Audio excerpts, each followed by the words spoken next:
'Tis the season. Everyone is talking about hunting and bucket list trips of a lifetime, and that's what we're going to talk about today. Big time and big game out west, how to do it. Hey there, Bill Shirk, the man about the woods. Welcome to the Minnesota Bound podcast, the stories behind the stories. Each week, this podcast is presented by Connecticut Water Treatment Systems. You know, my family uses Connecticut, and yours should too. Also, Star Bank, the bank we use at Minnesota Bound, and they're also our friends. And don't forget North Dakota, where you can plan all of your fall hunts in North Dakota. Just visit legendarynd.com to get started. And we'd also like to thank the Minnesota DNR. Speaking of hunting, there is a pattern here in Minnesota and the rest of the Midwest. This time of year, all my buddies seem to plan their big bucket list trip, hunting elk out west. And while I am stuck here in my television writing office, putting TV shows on the air, everyone else is packing up and going west on these magical hunts. And I want to understand just a little bit better what it's all about, and maybe help with a little bit of advice on how to get started in case you've ever wanted to take a trip like that. So I have invited along today my good hunting buddy and friend, Bill Worth. Bill, where are you today? Well, today I'm in Rogers, Minnesota. Just got back from my 2-week out west trip to Montana. So, and it was wonderful. I can't say enough. Well, so it's funny. Every time I send you a text or leave you a message, I get a picture of you back, and you're in camo on a mountainside or in a duck slough or someplace. And I've been hearing all these stories about your elk hunts, and everyone wants to be you.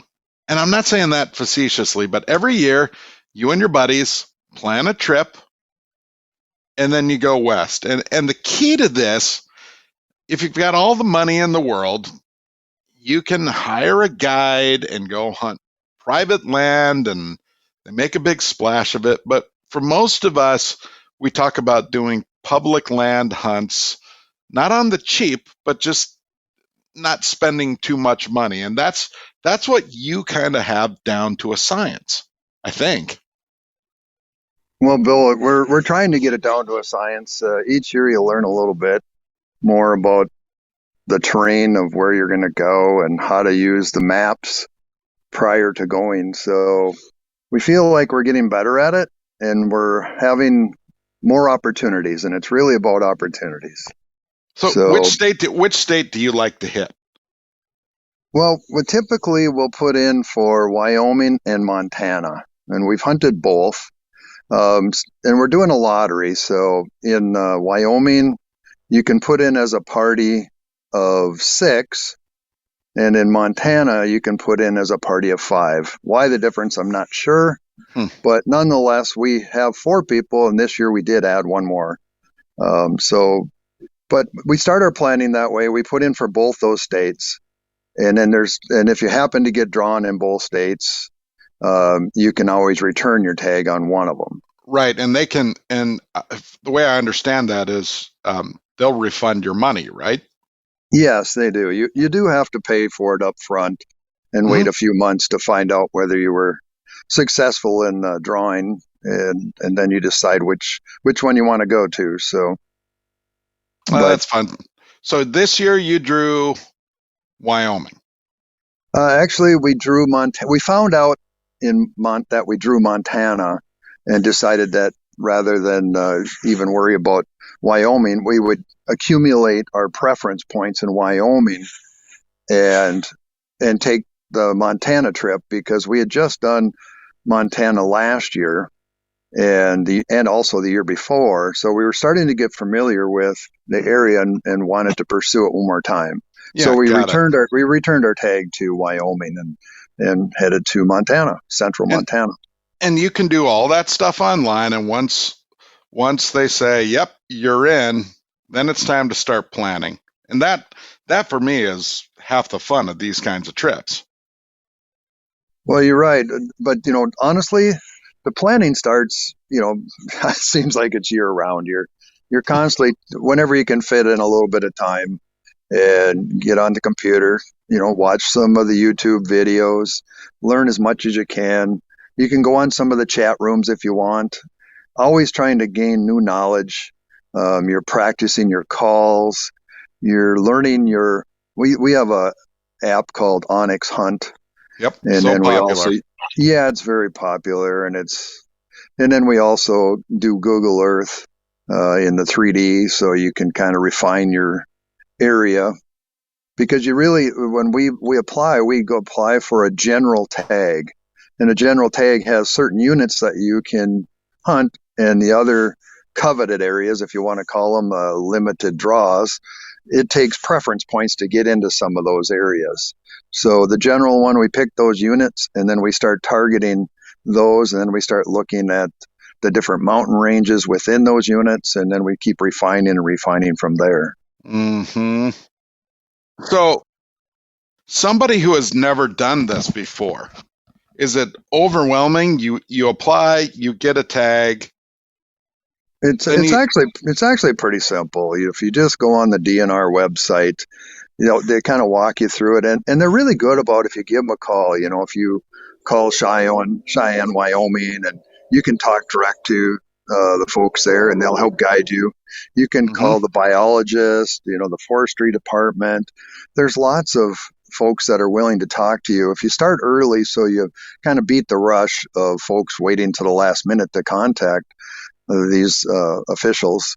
You can really gain some knowledge and then start working on your mapping, and then however you're going to set up your camping, because we're self-guided and we do public ground, so there's a lot of preparation that goes into all of it. And you're allowed to camp pretty much Yeah. anywhere or only Well, in designated areas? well, they do have designated spots along some of these little fire trails, fire roads. They're just little turnout areas.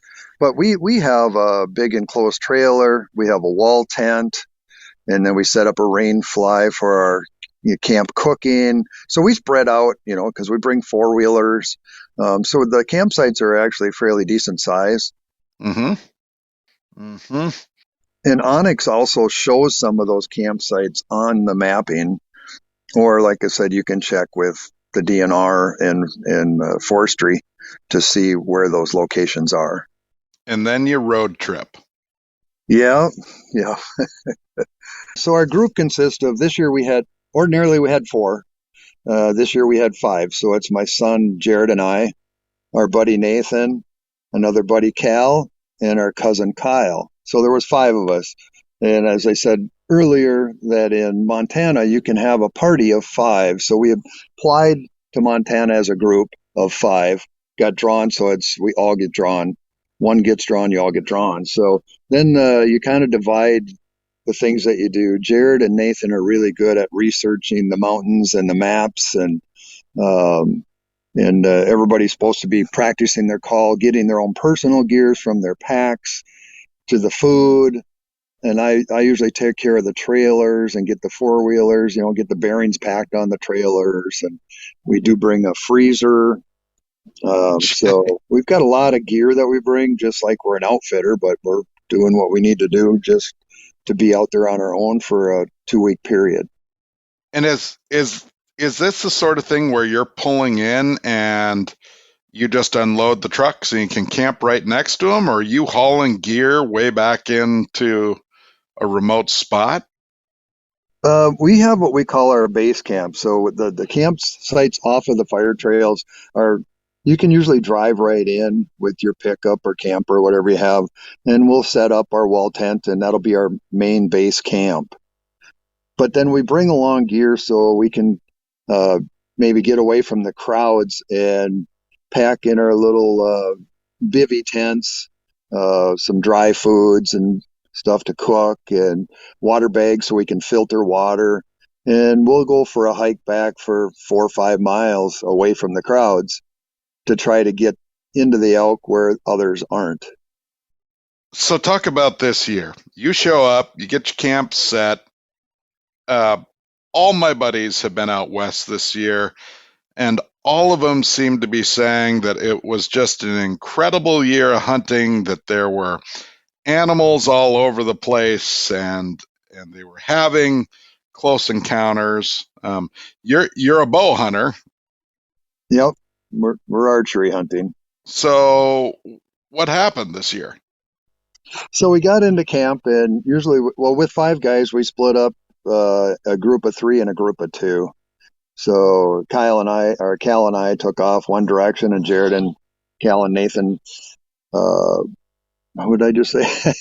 Jared, Nathan, and Kyle, they took off on the other direction. So anyway, you're searching out some of the areas that you've been to before, trying to find the elk, eliminate the areas where they are not.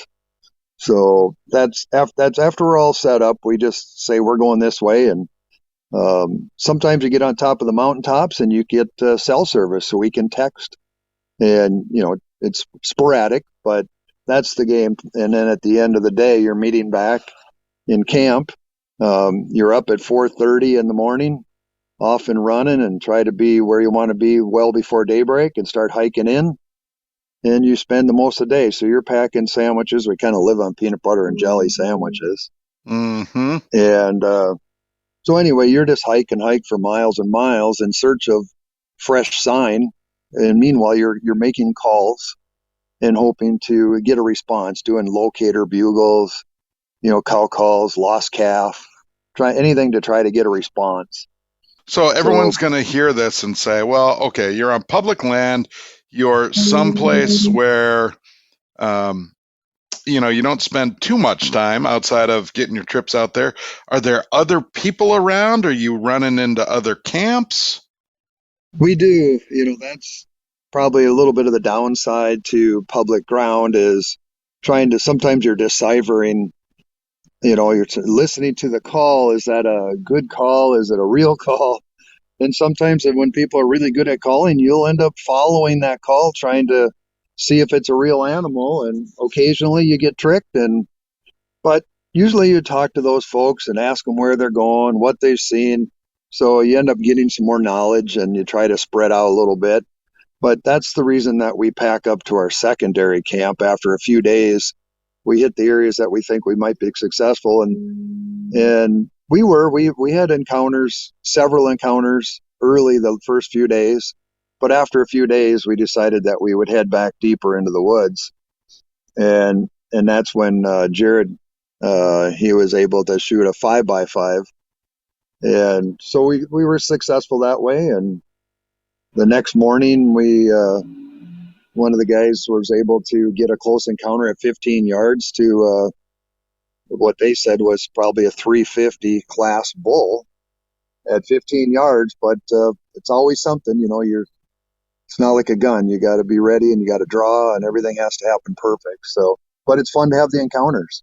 Yeah, I had a buddy today who said, he was literally hitting his release, and his took a turn, and he knew it wasn't going to be a quality shot. So all of the preparation and the hunting came down to that one moment, and he passed. And that's part of the game, right? It is. That's the ethical thing to do. You're tracking a wounded animal. That's not fun. And who wants to do that? You don't feel good about that. So And pass, it's rough live another terrain. day. Yeah. Yeah, it can be brutal if you're trying to track a wounded animal. So with archery, you do need that shot that you can make it count. And even at that, sometimes it doesn't work out, but most of the time it does. If you make a clean shot, you're going to find them. So it is important to pass when there's some branches in the way, or whatever happens to be the situation, if they're turned the wrong direction. But so it's good to hear when people do pass. And I think most of those people would rather have that encounter than not see anything at all. Yep. No doubt. And once somebody makes a quality shot and the animal is down, every seasoned hunter will tell you it is all just beginning. That's the start of elk hunting. Well, we'll explain that in just a second. But first, I want to thank a couple of sponsors who help make the Minnesota Bound podcast, the stories behind the stories, happen every week. Up first is Connecticut Home Water Treatment Systems, of which Builder Bill, you helped build our house, and you helped get our Connecticut system in. The Shirk family loves Connecticut water, and I want to tell you why. See, we live in the country, and we treat our well water with Connecticut's softening system, and we drink Connecticut water using the K5 drinking water station. The K5 gives us a steady stream of clean water free of contaminants, and the young Shirk boys think the water tastes great. I love not having plastic water bottles around the house, and the system just works, right? It just works, period. None of that hard water buildup. The dishes look great. No iron staining, and Katie, my wife, she loves what Connecticut does for both her hair and her skin. But we'll save that for another day. Just call Connecticut and please look forward to clean, safe water for your whole home. Also, we have another big sponsor that helps us get on the air every week, and that is North Dakota. You need to visit North Dakota, where we're talking about hunting today. North Dakota is ground zero to some of North America's very best hunting. The ringneck pheasant crowing counts are up 15% this year, and the state estimates 4 million breeding ducks. I think that's up like 18% from last year. And if you look at a map, North Dakota's central region is just prime habitat for hunting waterfowl. Believe me, getting back to the pheasants, the roosters are calling. If you want to set up your trip and get ready, go to North Dakota and get ready. Visit legendarynd.com to plan your trip. Also, one more to get through, and it's an important one. Our good friends at Star Bank. Hi there, Ron Shera here for Star Bank. If you're putting your money into mega banks down the street, who knows where that money's being used? It's time to make the switch. Bank locally. Keep your money local with a community bank that actually cares about you, your family, your business, and your goals. Let me give you some advice from personal experience. Check out the bank we use at Minnesota Bound. Try Minnesota's own Star Bank. You can find them online at starbank.net. When you call Star Bank, you actually hear a real living person answering the phone. Star Bank has 10 convenient locations around Minnesota to serve you and all the mobile banking products that you need to manage your money. From Maple Lake to Elbow Lake, Eagle Bend to Eden Prairie. Check out all that Star Bank has to offer at starbank.net. All right. Thanks to our sponsors. Now it's time to get back to the elk hunting fun. I've got a friend and hunting buddy, Bill Worth. You guys are in the mountains out west, and whack. Arrow hits target, and you guys have a 5x5 down. It's not right out behind camp. Well, behind camp, after we hiked on to our secondary camp, which was a 5-mile hike from where we left our main wall tent, our camper, or our trailer, and all our main setup. So we've hiked 5 miles, and now when we get there, we realize we're in the elk. You can kind of tell after you've done this a while. You can tell they're here. We make a few calls. We did a lost calf, and in come a cow full steam with a bull right behind it. And Jared was able to make a call, stop that 5x5 briefly, and get an arrow in it. So, but you're right. Now the arrow flies, the elk is down, and the work begins. But first and foremost, it's time to celebrate. You've got your animal down, get your photographs, and you're going to treasure those pictures forever. Well, and what's it like when your kid, did he call you? Did he text you? Did they hike to you? I mean, how did you find out that he had done it? Actually, it was Jared and I were tracking the blood, and we came upon the animal together. So it was a special moment for a father-son. celebration that we got to have. We notified, we had a signal where we let the other guys in camp know that come on over, we're going to need some help. And so we got a group photo with all five. Jared and I got a photo with the two of us. Got lots of picture with Jared. But after the celebration, the work does begin. So we caped it out right there on the site, deboned it, packed up all of our packs. We had, each guy gets at least a quarter. Plus, you got the skull with the rack, and then so plenty extra weight to put on your pack. And then we decided, over 100 pounds, right? Well, it sure felt like at least that. And we had a 5-mile hike out to the four-wheeler, so right? We decided to hike out those 5 miles. Got to the four-wheeler. Man, it sure felt good to find the four-wheeler. And threw the stuff in the wheeler, and we went back to our main camp. And we had a freezer and a generator, so we plugged in that and got the meat in the freezer. It was getting late, so we stayed overnight because it was a 3-hour hike. So we went back in the morning, and we gave it another try. But we did end up running into some hunters out there, which was surprising, being we were so far away. And I think, all the commotion between other hunters and us getting an animal, it felt like the animals had moved to the next mountainside, and we were running out of time. So we spent one more day back there, and we came back to camp. In Montana, you get in a general tag, you get to have a license to shoot deer, whitetail or mule deer. You also can shoot small game, and you can go fishing. So we did do some mule deer hunting. We didn't have any success. We did shoot a few grouse. Brought my fly rod, but just ran out of time. So, but it's fun to have the options. If a guy would tag out, you can still hunt for mule deer, or you could go small game or fishing. So that's kind of a neat thing. I want to go back to the hike out.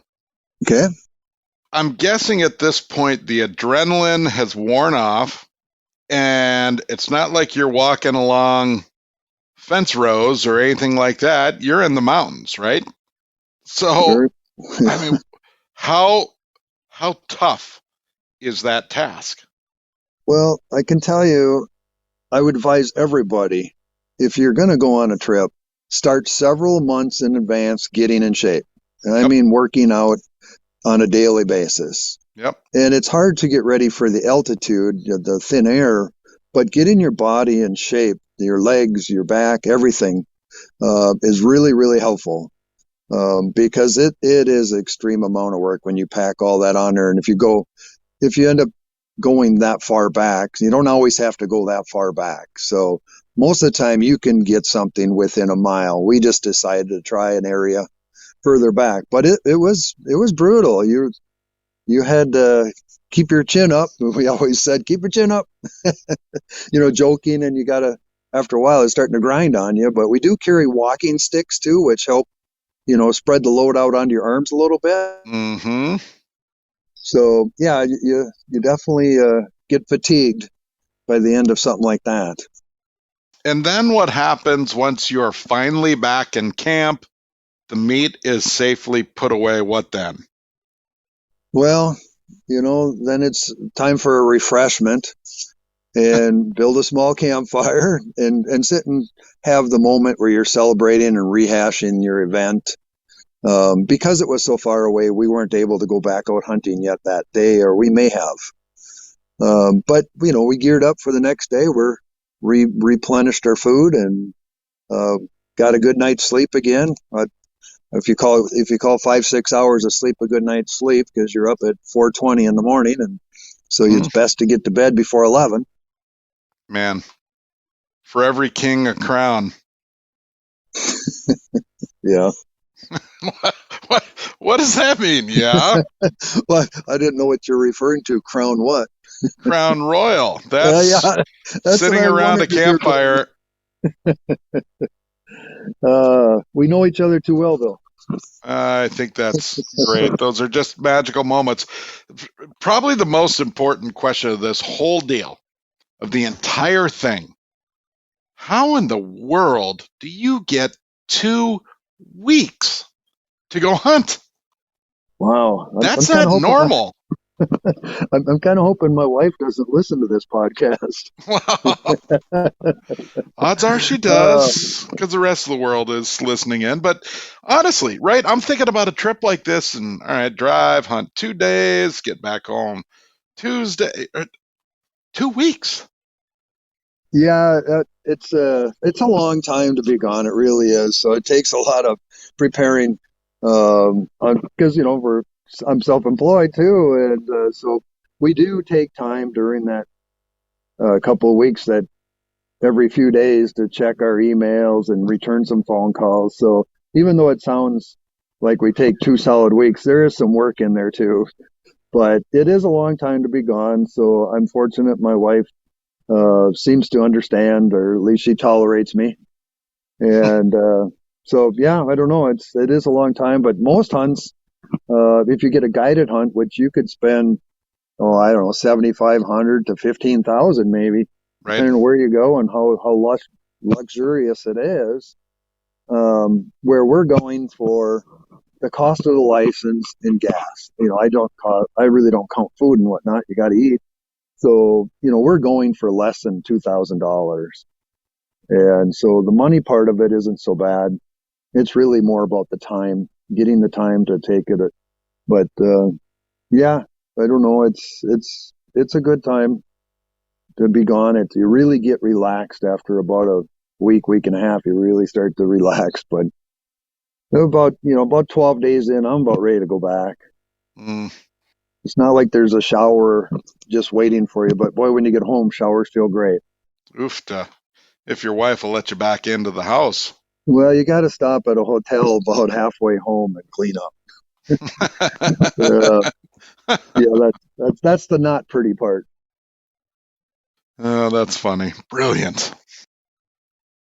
So the moral to this whole story is it's easier than you think. You want to elk hunt out west. It's easier than you think. It starts with getting into the lotteries for the licenses, and then just starting to plan and maybe cutting back on fatty foods and getting a little exercise.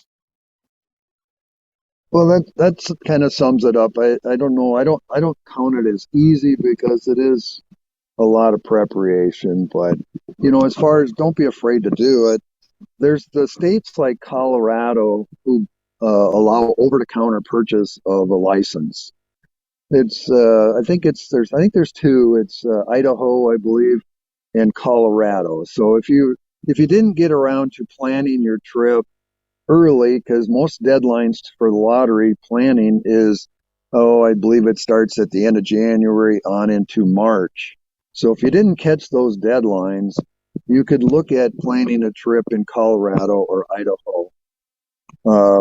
And we use that as our backup plan. So when we apply to Wyoming and Montana, should we not get drawn, we would refocus and do an over-the-counter to Colorado.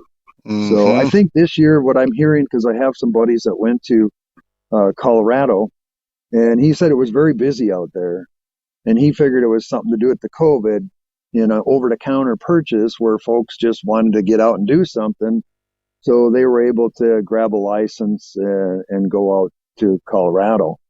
Now, it doesn't mean you couldn't do the same kind of planning, go a little deeper in the woods to get away from the crowds. But it does leave you that option. So should you have not been able to make the deadline commitment earlier in the year, you still have those options. So, yeah, I am calling your bluff, because 48 hours before this deal, before blast off, you were talking to me like, I haven't started packing. I don't know where my gear is. Right? True or false, Mr. Worth? Is that how the conversation went down? You're right. I did say that. And in my world, I feel like I'm not organized if everything isn't in its proper place. So when I say I hadn't packed, I had gathered my things. I had it in a pile from last year. So it's from half last organized. year. Well, I do keep my stuff in a certain spot for the next year because my elk hunting stuff goes in a certain spot. Yeah, But right in the every kitchen year I by the like to kitchen go through. table. I like to go through every single item, make sure that I have everything I need, and when I haven't done that, I feel like I'm not ready. So you're 48 hours before, yeah, a lot going on with the parade of homes we had coming up for the model was going to open the day before we leave, and so that was a focus, and just other things that go on in people's lives. But yeah, I did feel a little disorganized this year, but I got it done. I just stayed up late, but you're right. So thanks for calling my bluff. Full transparency, I did look at you and say, Bill, are you making smart choices in life right now? That's exactly what you said. And you said, yep. And then you went out and you guys got your elk. So congrats on an awesome trip. And I guess I hope this might spark somebody to give it a shot if they've always dreamed of it. Well, I definitely would encourage it. It's more relaxing than you can even tell anyone. It's quite the experience, especially if you can take friends and family and spend that time with them. You won't regret it. Well, congrats to Jared on his elk, and thanks to you for doing all the hard work for him on the backside of that. So there you go. My guest today, Bill Worth.